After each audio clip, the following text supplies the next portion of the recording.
Hello everyone, welcome to Binary Trees. Today we are going to start with our new poem of class 10th, that is The Ball Poem. तो ये एक बहुत छोटी सी poem है जिसमें बहुत deep meaning है. This poem is written by John Berryman and बहुत अच्छे से आपको मीनिंगफुल मैसेज देके जाएगी ये poem. So let's quickly start with it. So quickly, let's know about the poet of this poem, who is John Berryman. He was born in 1914 and unfortunately died in 1972. He was the American poet, was known for deep and reflective themes. बहुत सारी इन्होंने poems और writings लिखी हैं जिनमें बहुत ज़्यादा deep meaning होता है. ये वाली poem भी आप जो ball poem पढ़ोगे तो इसमें भी इनडायरेक्टली एक डीप मीनिंग शो किया गया है कि कैसे और किस तरह से पोएम आपको मीनिंग शो करके या फिर एक्सप्लेन करके दिखाती है, राइट?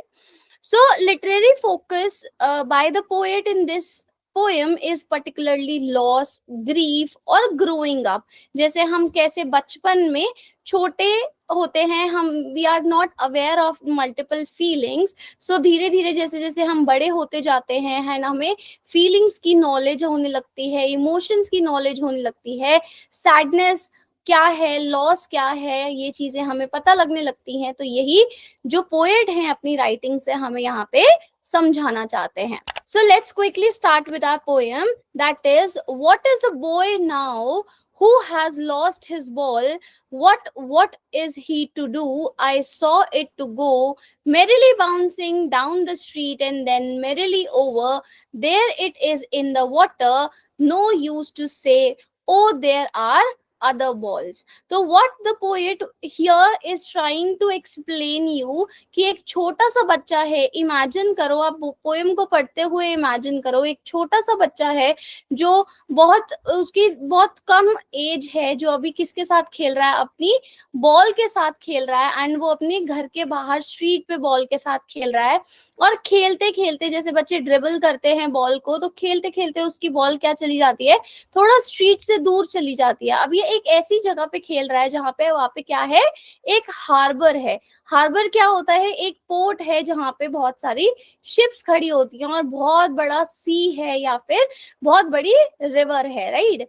तो एक हार्बर वाला एरिया है. जब स्ट्रीट पे ये बच्चा बॉल से खेल रहा है और ड्रिबल करते करते, बाउंस करते करते, जब बॉल यहाँ से कहाँ चली जाती है, हार्बर में, पानी में चली जाती है. ऐसे आप इमेजिन करके देखो कि एक छोटे से पानी में भी नहीं जा रही है, एक बहुत बड़े सी में आपकी बॉल चली गई है, राइट? आप अपने आप को, खुद को इमेजिन करो उस बच्चे की जगह पे कि आप अगर किसी चीज से खेल रहे हो और एकदम से आपके हाथ से छूट के वो चीज कहाँ चली जाती है, पानी में चली जाती है. तो वो आपकी फीलिंग क्या होगी उस टाइम पे? कभी आपने नोटिस किया है ये चीज कि हम जब वाटर स्पोर्ट्स करने के लिए या एडवेंचर करने के लिए जाते हैं एंड हम पिक्चर्स खींच रहे हैं एंड अचानक से हमारा फोन कहाँ गिर जाता है, पानी में गिर जाता है. तो can you imagine that particular feeling कि उस टाइम पे आपको कैसी फीलिंग होती है अगर आपका फोन जो है उस नदी में या फिर सी में गिर जाता है, राइट? तो यहाँ पे भी वो छोटा सा बच्चा है, बट आप तो बहुत ज्यादा बड़े हो, ठीक है, यू नो कि आपने चलो गलती करी, आपकी वजह से वो फोन गिर गया. बट हियर द किड, जो छोटा सा बच्चा है, उसको अभी किसी इमोशन के बारे में नहीं पता है, किसी भी चीज के बारे में नहीं पता है. वो अननोइंगली एक बॉल के साथ खेल रहा है एंड बॉल अचानक से रोल करते हुए और बाउंस करते हुए कहाँ चली जाती है, पानी में चली जाती है, राइट? तो उस टाइम पे उसकी फीलिंग कैसी है, उस चीज को आप यहाँ पे इमेजिन करो. एंड नो यूज टू से, तो पोएट यहाँ पे क्या कह रहे हैं लास्ट लाइन में कि यहाँ पे कोई यूज नहीं है उसको कहने का कि बहुत सारी दूसरी बॉल्स भी हैं, क्योंकि ये वाला जो इमोशन है, उसका बॉल का खो जाने का इमोशन जो है, वो ये लाइन उसको पूरा नहीं कर सकती कि हम आपको दूसरी चीज दिला देंगे, क्योंकि उसके साथ जो वो फीलिंग्स जुड़ी हुई हैं उस बच्चे की, वो वापस नहीं आ सकती, right? An ultimate shaking grief fixes the boy as he stands rigid, trembling, staring down.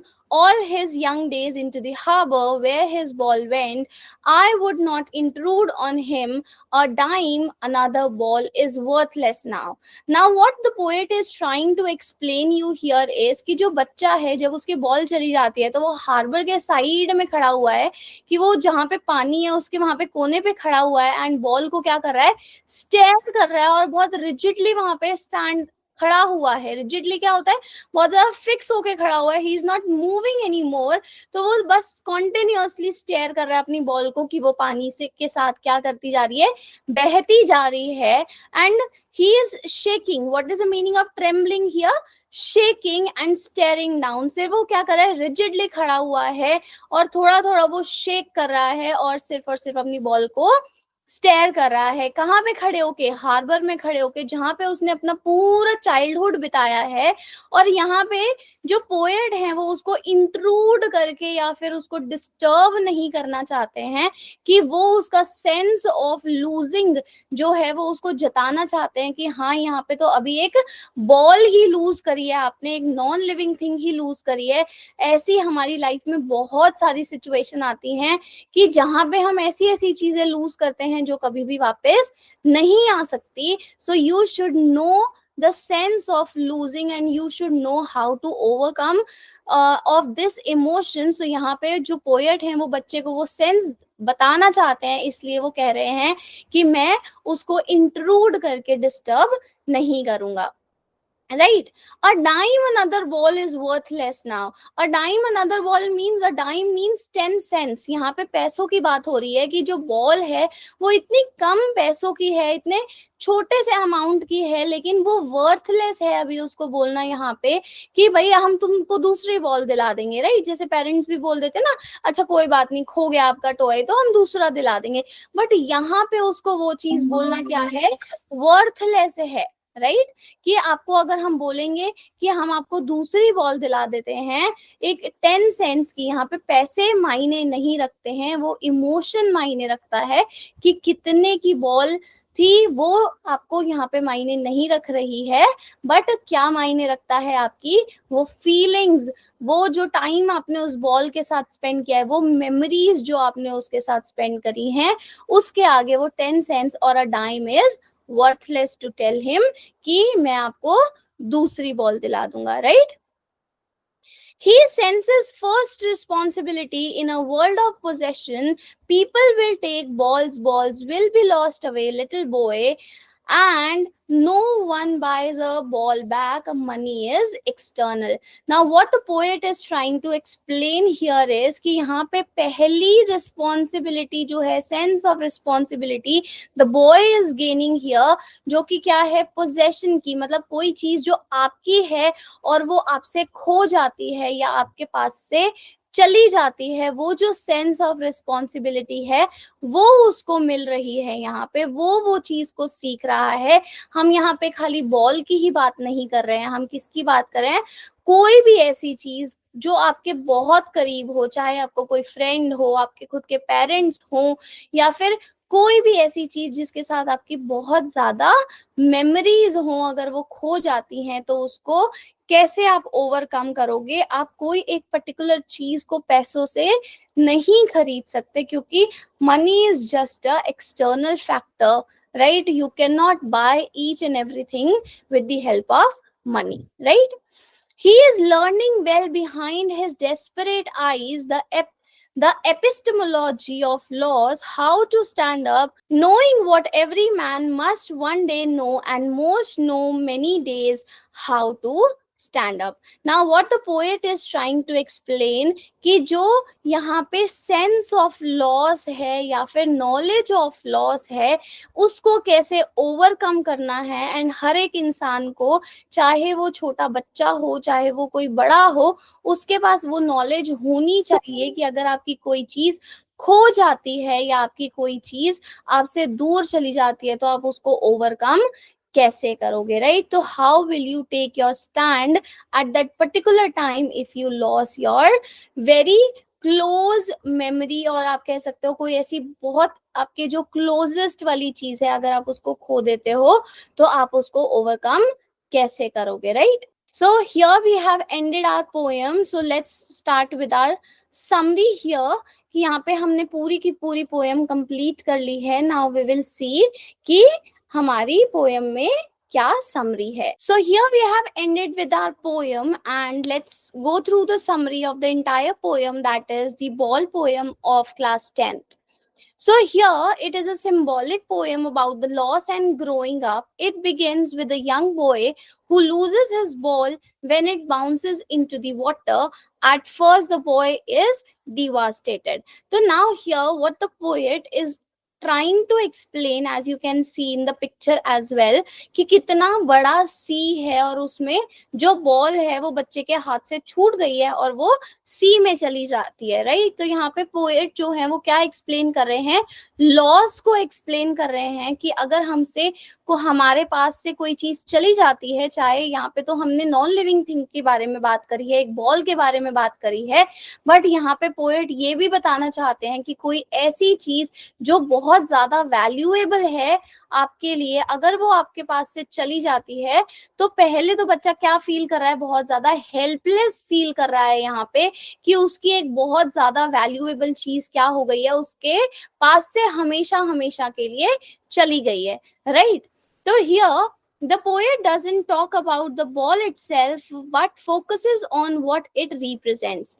The boy's first experience with grief and responsibility. No one offers to buy him a new ball because the poet want him to learn that some losses in life can't be replaced with money or thing, right. So here the poet wants to explain with the help of this poem is the sense of responsibility और the grief. जो ball बच्चे से खो गई है उसकी वजह से जो उसको ग्रीफ है, उसकी वजह से जो वो बहुत ज्यादा दुखी है, और फिर भी उसको क्या सिखा रहे हैं, उसको इंट्रूड ना करके पोएट ये सिखाना चाहते हैं कि आपको ये चीज सीखनी चाहिए कि कभी ना कभी हमारी लाइफ में ऐसा कोई टाइम आता है जब हमसे कोई चीज चली जाती है एंड हम उसको रिप्लेस नहीं कर सकते किसी भी एक्सटर्नल फैक्टर की मदद से या फिर किसी भी पैसे से आप उसको रिप्लेस नहीं कर सकते. तो you should learn how to overcome that particular grief at that particular time, right. Through this small incident, the boy begins to understand a bigger truth of life, that is, loss is inevitable. तो loss एक ऐसी चीज है जिसको आप ऐसे नहीं बोल सकते कि नहीं मुझे ये चीज नहीं चाहिए. You can't avoid that particular thing, right? We all lose things we love. बहुत ऐसी चीजें होती हैं हमारी जिंदगी में जो हमसे छूट जाती हैं या फिर हमसे लूज हो जाती हैं, जिनको हम बहुत ज्यादा प्यार करते हैं या फिर जो चीज हमें बहुत ज्यादा पसंद होती है, हम उससे अटैच जो होते हैं, हम इमोशनली अटैच्ड होते हैं. बट हमें ये चीज सीखनी चाहिए कि कैसे हम उस चीज को एक्सेप्ट करें एंड मूव ऑन करें, right. The poem teaches that this kind of emotional maturity is a part of growing up and help shape us into a responsible adult. The poet here helping that kid that how to overcome this grief and move on in his life. Got it? So here we have completed our summary of this chapter. Now quickly let's know the central theme of this poem, that is loss of innocence. Loss of innocence means कि एक छोटी सी as में बच्चे ने अपनी ball को खो दिया है, राइट. वो जो क्या है, अब इसको आप परमानेंट लॉस मानो या फिर बॉल तो एक ऐसी चीज है जो वापस आ जाएगी, बट अगर यहाँ पे हम किसी और चीज की बात करें, let's take a harsh reality. जब कि कभी ना कभी ऐसा टाइम हमारी लाइफ में आता है जब हम अपने पेरेंट्स को खो देते हैं, है ना. तो वो वाला एक परमानेंट लॉस होता है हमारी लाइफ में, आप उसको किसी भी चीज से रिप्लेस नहीं कर सकते हो. So you have to grow up with that loss, you have to accept that responsibility and the life's reality, right. Then letting go, you should be accept that particular thing and move on with the material attachments, right. Emotional development here is the fourth thing, learning through the personal experience, what the poem is teaching you here. Got it? So let's come to the literary device, that is symbolism. Symbolism means we are representing something with some particular thing. So here the ball represents childhood's innocence and imaginary, जो कि visual description दिखा रहा है किसकी, bouncing ball की. Alliteration, what is the boy now? Alliteration means यहाँ पे हम boy को किसके साथ represent कर रहे हैं, and what is the personification? Boy goes merrily, ball goes merrily bouncing. तो व्हाट इज हियर कि बॉल जो है वो बाउंस करते करते कहाँ पे जा रही है, आपकी वाटर में, सी में चली जाती है. ठीक है ना. तो बॉल को हम किसी ना किस चीज से रिप्रेजेंट कर रहे हैं. ठीक है, हम बॉल की बात कर रहे हैं, आप अपनी लाइफ में किसी भी चीज की बात कर सकते हो, इसलिए हमने उसको किसी के साथ कंपेयर किया. That is why ball is a personification here. So here is some of the vocabulary for you. You can see the meanings of different words which are there in the entire poem. And quickly let's start with the NCERT questions and answers. So here is your first question. Why does the poet say, I would not intrude on him? Why doesn't he offer him money to buy another ball? अब यहाँ पे poem में मैंने आपको पहले भी बताया था कि पोएट जो है वो ये कहना चाहते हैं कि मैं इंट्रूड नहीं करूंगा ताकि उसको सेंस ऑफ रिस्पॉन्सिबिलिटी आए, राइट. तो the poet says he would not intrude on the boy because he understand that the boy is going through a personal moment of emotional loss. He chooses not to disturb the boy's grief because it is an important learning experience for him. He doesn't offer money for a new ball because he wants the boy to learn that something in life cannot be replaced and money can't buy back the emotions or memories. तो हमने पहले भी poem में ये चीज पढ़ी है कि हर चीज हम पैसे से या फिर दूसरी चीज से रिप्लेस नहीं कर सकते हैं. और पोएट चाहते थे कि जो बॉय है वो ये चीज सीखे कि सेंस ऑफ रिस्पॉन्सिबिलिटी क्या होती है. अगर कोई चीज हमसे खो जाती है तो हम उसको दूसरी चीज से रिप्लेस नहीं कर सकते, right. Coming to the next question here, staring down all his young days into the harbor where his ball went. अब what do you mean by this line particularly कि जहाँ पे बॉय ने अपना सारा समय उस बॉल को खेलने, उस बॉल के साथ खेलने में बिताया है, उसने अपना पूरा समय उस हार्बर में बताया है जहाँ पे उसकी बॉल चली जाती है, राइट. तो do you think the boy has had the ball for a long time?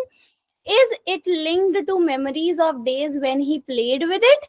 So here is the answer. Yes, the line suggests that the boy had the ball for a long time. जो कि ball थी उसके पास बहुत लंबे समय के लिए थी. It was closely associated with his childhood memory and carefree days. तो वो बॉल जो है उसके बचपन से उसके साथ थी. And losing that particular ball feels like losing a part of his past, which is why he stares at the water in deep thought. It symbolizes the end of his innocence and a moment of emotional realization. Coming to the next question, question number 3, what does in the world of possession mean? So world of possession का मतलब क्या है? Refers to the material world where people own things like toys, clothes, gadgets, etc. हमें कितना प्यार होता है ना हमारे फोन से, 2 मिनट के लिए भी चला जाता है तो हमारी जान निकल जाती है, right? The poet highlights that people grow up attaching values to their belongings, but they must also learn to deal with its loss because not everything can be held on to forever. कोई भी चीज ऐसी नहीं होती जो हमेशा हमेशा के लिए आपके साथ रहे, चाहे वो लिविंग हो चाहे वो non living. Got it? Now here is the question number 4. Do you think the boy has lost anything earlier? Pick out the word that suggested the answer. No, it seems like this is the first time the boy has experienced loss. The word first responsibility and the way he trembles and stares at the water shows that this loss is new and deeply affecting him. तो यही चीज वो बताते हैं कि पहली बार उसको ये सेंस ऑफ लॉस जो है वो फील हुआ था जब उसने अपनी बॉल को पानी में गिरा दिया था, right. So coming to the fifth question, what does the poet say? The boy is learning from the loss of the ball. Try to explain this in your own words. So here is a you can say a dummy example for you or an answer for you. You can modify the answer according to yourself, right? The poet says the boy is learning about loss, grief and acceptance. तो poet यहाँ पे बोलते हैं कि जो बच्चा था वो loss के बारे में, grief के बारे में, acceptance के बारे में अभी सीख रहा था. He is beginning to understand that losing something valuable is a part of life and that we cannot always get back what we lose. तो हर चीज जो हम खो देते हैं वो जरूरी नहीं है कि हमें वापस मिले. चलो ठीक है, बॉल है, फोन है, मान लो मैंने अपना आईफोन खो दिया, तो आईफोन तो सेम मैं लेके आ सकती हूँ, सेम कंपनी का, सेम ब्रांड का, सेम कलर का भी मिल जाएगा. बट कई बार हमारी लाइफ में ऐसी चीजें भी होती हैं जो आपको सेम नहीं मिलेंगी या फिर मिलेंगी ही नहीं कभी भी. तो आपको वो सेंस होना चाहिए of accepting that particular thing कि हमें हमेशा एक्सटर्नल फैक्टर्स को नहीं ध्यान में रखना चाहिए कि हाँ मैं वो चीज उससे रिप्लेस कर लूंगा, right? This experience is teaching him responsibility, helping him to grow emotionally and preparing him to deal with greater losses in the life ahead. तो अभी तो उसने बच्चे ने बॉल को खोई है, राइट? मतलब ऐसा भी कुछ हो सकता है कि फ्यूचर में कुछ ऐसा हो, वो ऐसी कोई चीज खो दे जिसको हम वापस कभी भी नहीं ला सकते. So we have completed the entire poem here. I hope आपको पूरी poem अच्छे से समझ में आई हो. If you have any doubts, do write in the comment sections. And thank you so much for watching this video. We have completed the question answers as well. So I hope अगर आपको समझ में आई होगी poem, and do not forget to like, share and subscribe. Thank you so much. Bye bye.